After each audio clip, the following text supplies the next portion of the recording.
तो क्लास आज हम शुरू करते हैं। टुडे इज 9 दिसंबर, मई जून 2021 का क्वेश्चन है ये। मई जून 2021 और वेरिएंट है 3 2। क्वेश्चन नंबर 4 आपके सामने कहता है explain why RPN is use to carry out evaluation of expression. Theoretical part में जब हमने पढ़ा था शुरू में ये बात बताई थी कि it's a method of representing an expression. तो पहले यहाँ पे जो इसका मार्क्स मिल रहा है वो यही मिल रहा है। आरपीएन पूरा भी लिख सकते हो, मैंने शॉर्ट फॉर्म लिख दिया। तो RPN provides an unambiguous। Ambiguous का मतलब क्या होता है बताना मुझे। Ambiguous method of representing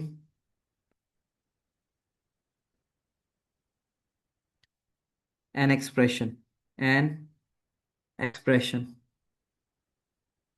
ambiguous की जब हम बात करते हैं तो एम्बिगस की जो हमारी टर्म होती है वो किस लिए इस्तेमाल होती है? Any idea?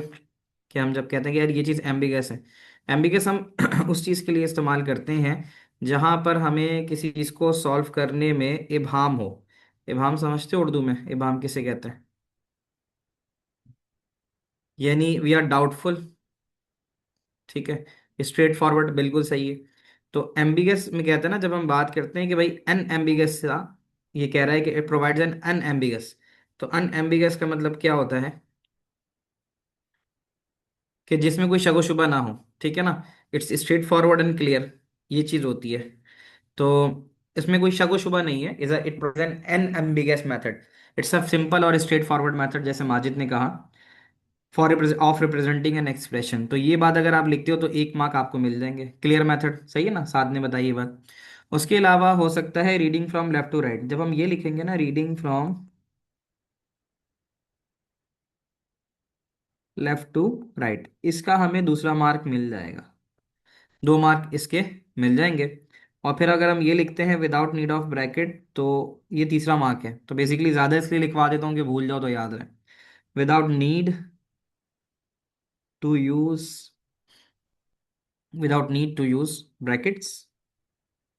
और अमूमन ये आप मुझे सारे पॉइंट्स बता भी चुके हो, है ना?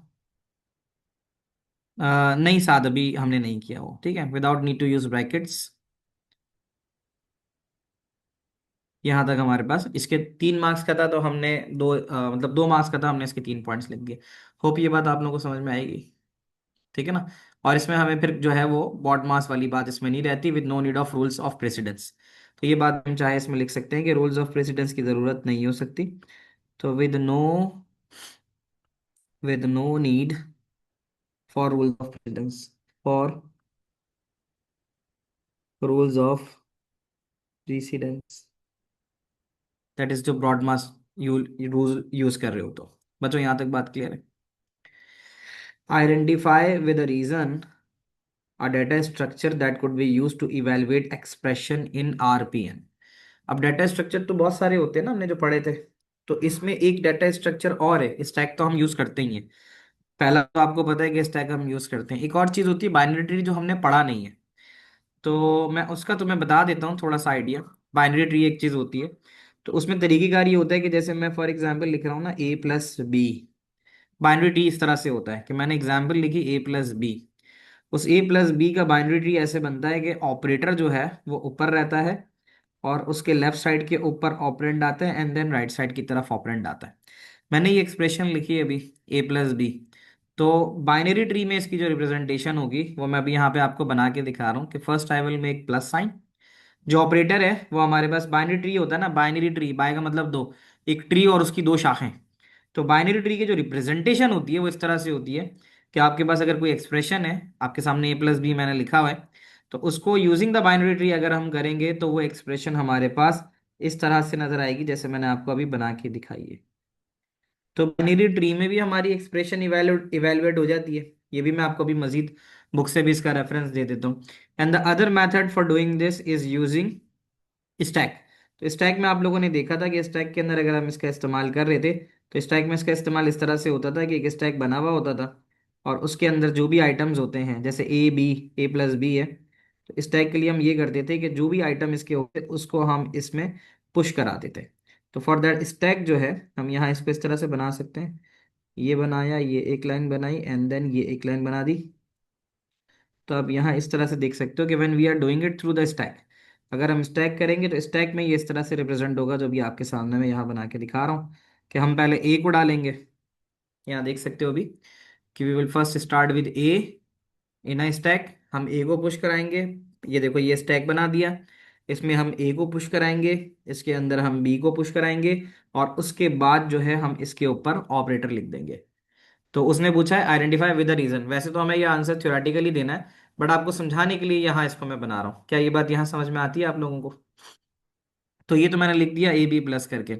व्हेन राइटिंग द आंसर, तो हमें यहाँ पर बताना पड़ेगा कि भाई कौन कौन से इसमें इस्तेमाल होंगे। तो इधर कोई एक लिखना है, लेकिन मैं दोनों इसलिए लिखवा देता हूँ कि अगर कोई सवाल इस तरह से आ जाए जिसमें दोनों को डिफाइन करना हो तो आपको पता हो। तो हम यहाँ पर अगर लिखते हैं कि अगर हम स्ट्रक्चर जो है, if we are using structure as a stack, अगर हम स्टैक की बात करते हैं तो स्टैक के बारे में हम ये लिख सकते हैं कि operands are popped from the stack. पहले स्टैक में डाला जाता है ऑपरेंड्स को, ठीक है, और in the reverse order of how they were pushed. तो इसका मैं आंसर जो है वो यहाँ पर लिख रहा हूँ, you guys can also note that कि operators, operand sorry, the operands यानी जो वेरिएबल्स हैं, the operands are, the operands are popped from the stack.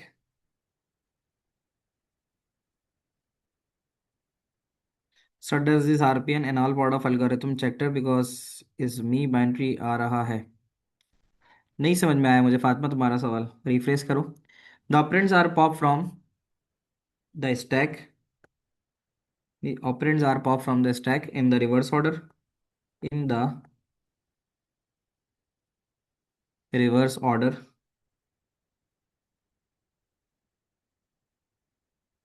To how they were pushed, they were pushed. तो आप जैसे उसको पुश करते हो तो जब उनको निकाला जाता है तो वो रिवर्स ऑर्डर में होता है। तो एक बात तो ये हो गई, ठीक है। डेटा स्ट्रक्चर तो स्टैक रखा, स्टैक के अंदर वो ये बता रहा है कि ऑपरेंड्स को आप पॉप करते हो। हाँ, तुम ये जैसे कह रही हो कि इस RPN is a part of algorithm chapter, नहीं, आरपीएन इसका एल्गोरिथम वाले पार्ट का हिस्सा नहीं है, ये थ्योरेटिकल पार्ट का हिस्सा है। ये तुम्हारी बात का जवाब है, ठीक है। और अगर तुम यहाँ पर लिख रहे हो structure as binary tree, structure binary tree, हाँ बाइनरी ट्री का एल्गोरिथम आता है, बाइनरी ट्री हम डिस्कस करेंगे। तो अगर आप बाइनरी ट्री के अंदर आरपीएन नोटेशन लिख रहे हो, आरपीएन एक्सप्रेशन कर रहे हो, तो अब उसमें ये कहता है कि बाइनरी ट्री के अंदर जब आप कोई भी एक्सप्रेशन लिखते हो तो आप ये लिख सकते हो कि आ बाइनरी ट्री। टेस्ट में ऐसा क्वेश्चन आ सकता है, हाँ बिल्कुल आ सकता है, जो करा रहा हूँ तो बिल्कुल आएगा। अब binary tree allows both, a binary tree allows both infix and postfix, infixed and postfix to be evaluated, to be evaluated. तो बाइनरी ट्री का भी इस्तेमाल करते हुए हम जो है इसको इवेलुएट कर सकते हैं किसी भी एक्सप्रेशन को। बच्चों बातें समझ में आ रही हैं? क्लियर बताना मुझे, इज दैट क्लियर? यहाँ तक की सारी बातें समझ में आ रही हैं? तो बाकी चीज़ें हमें भी फिलहाल करने की ज़रूरत नहीं है, बिकॉज वो हम करते रहते हैं। ये थोड़ा सा डिफरेंट, जहाँ थ्योरेटिकली थोड़ा सा डिफरेंट सवाल होता है, मैं चाहता हूँ उसको आपके साथ डिस्कस करूँ ताकि आप लोग उसका आंसर सही लिख के आओ।